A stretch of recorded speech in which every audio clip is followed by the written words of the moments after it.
भारत में अगर खाने पीने का कोई भी बिजनेस शुरू करने का प्लान है तो एक लाइसेंस है जिसके बिना काम बन ही नहीं सकता। जी हाँ, हम बात कर रहे हैं FSSAI लाइसेंस की। तो आखिर ये है क्या, इतना ज़रूरी क्यों है और मिलता कैसे है? चलिए आज इसी पर बात करते हैं। कई बार ऐसा लगता है कि चलो शुरू में बिना लाइसेंस के ही काम चला लेते हैं, पर क्या आप जानते हैं कि ये छोटी सी भूल बिजनेस पर कितनी भारी पड़ सकती है? जरा सोचिए, एक लाइसेंस न होने की सजा, सीधा 5 लाख रुपए तक का भारी जुर्माना। और ये तो बस शुरुआत है, बात सिर्फ पैसों पर खत्म नहीं होती। जी नहीं, जुर्माने के साथ साथ बिना लाइसेंस के काम करने पर 6 महीने तक की जेल भी हो सकती है। तो फिर आखिर ये FSSAI लाइसेंस है क्या, जो एक ढाल की तरह काम करता है? और ये बिजनेस की सुरक्षा और ग्रोथ दोनों के लिए इतना ज़रूरी क्यों है? तो देखिए, FSSAI का पूरा नाम है भारतीय खाद्य सुरक्षा और मानक प्राधिकरण।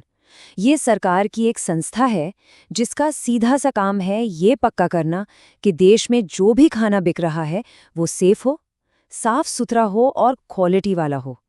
मतलब ये सिर्फ एक सरकारी नियम नहीं है, बल्कि ग्राहकों का भरोसा जीतने का एक बहुत बड़ा जरिया है। अच्छा, अब एक सवाल आता है कि क्या हर फूड बिजनेस के लिए एक ही तरह का लाइसेंस होता है? तो जवाब है नहीं। आपका बिजनेस कितना बड़ा है और सालाना कमाई कितनी है, लाइसेंस उसी पर निर्भर करता है। आइए इसे थोड़ा और समझते हैं। तो FSSAI ने इसे बहुत आसान बना दिया है। मतलब बिजनेस के साइज के हिसाब से लाइसेंस को 3 हिस्सों में बांट दिया है। देखिए, अगर बिजनेस छोटा है, मान लीजिए सालाना टर्नओवर 12 लाख तक का है, तो बेसिक रजिस्ट्रेशन से काम चल जाएगा। फिर आता है स्टेट लाइसेंस। ये उनके लिए है जिनका टर्नओवर 12 लाख से 20 करोड़ के बीच है। और अगर बिजनेस बहुत बड़ा है, मतलब 20 करोड़ से भी ज्यादा का टर्नओवर, तो फिर सेंट्रल लाइसेंस लेना ही होगा। ठीक है, तो अब हमें ये तो पता चल गया कि लाइसेंस क्यों और कौन सा चाहिए।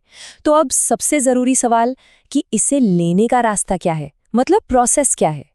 सबसे अच्छी बात यह है कि पूरा का पूरा प्रोसेस अब ऑनलाइन हो गया है।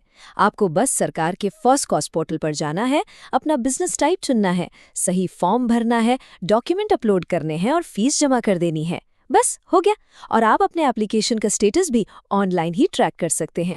डॉक्यूमेंट्स की बात करें तो ज्यादातर मामलों में आपको बस अपनी एक फोटो, आधार या पैन कार्ड जैसा कोई ID प्रूफ और बिजनेस के पते का प्रूफ जैसे बिजली का बिल, यही सब चाहिए होता है। हाँ, ये ध्यान रखिएगा कि आपके राज्य या बिजनेस के हिसाब से शायद कुछ एक्स्ट्रा पेपर्स की भी जरूरत पड़ सकती है। FSSAI लाइसेंस सिर्फ जुर्माना बचाने के लिए नहीं है। असल में तो ये आपके बिजनेस की ग्रोथ का ताला खोलने वाली चाबी है। ये एक बहुत पावरफुल टूल है। देखिए, ये स्लाइड 2 अलग-अलग कहानियां बताती है।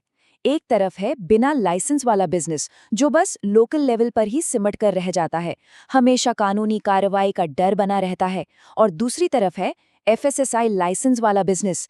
इसके होने से आप ज़ोमैटो, स्विगी, Amazon सब पर आ सकते हैं।